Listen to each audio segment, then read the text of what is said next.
আমি ওমরের নামে আল্লাহর কাছে নালিশ করব। কি নালিশ করবে? যে ওমরের আমলে আমি না খেয়ে আছি, আমার সন্তান না খেয়ে আছে। কথা বুঝতে পারছেন? এই কথা শোনার সাথে সাথে উমর রাদিয়াল্লাহু আনহুর মানে বুকে আল্লাহ পাকের ভয় চলে আসলো, হৃদয় প্রকম্পিত হলো।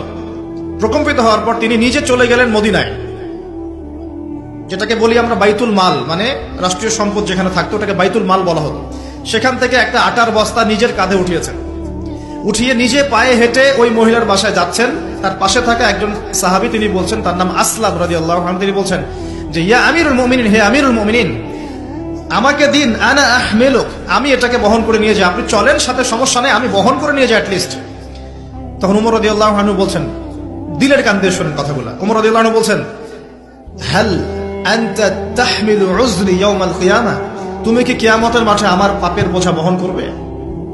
সুবহানাল্লাহ, চিন্তা করে দেখেন।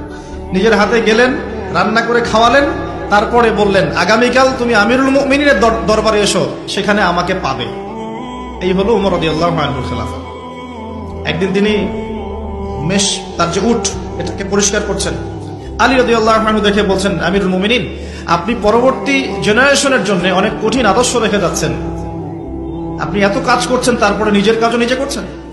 তখন উমর রাদিয়াল্লাহু আনহু বলছেন, ওয়ালা তালুমুনি ইয়া আবুল হাসান, হে আবুল হাসান, আমাকে এভাবে বিব্রত করো না, কারণ আমি ভয় করি যে আমি যে অর্ধবিশ্ব শাসন করছি, তারপরে আমি ভয় করি যে আমার এই শাসনের আন্ডারে যদি একটা রাখালও না খেয়ে মারা যায়, আমি ভয় করি আল্লাহ এর জন্য আমাকে জবাবদিহি করাবে।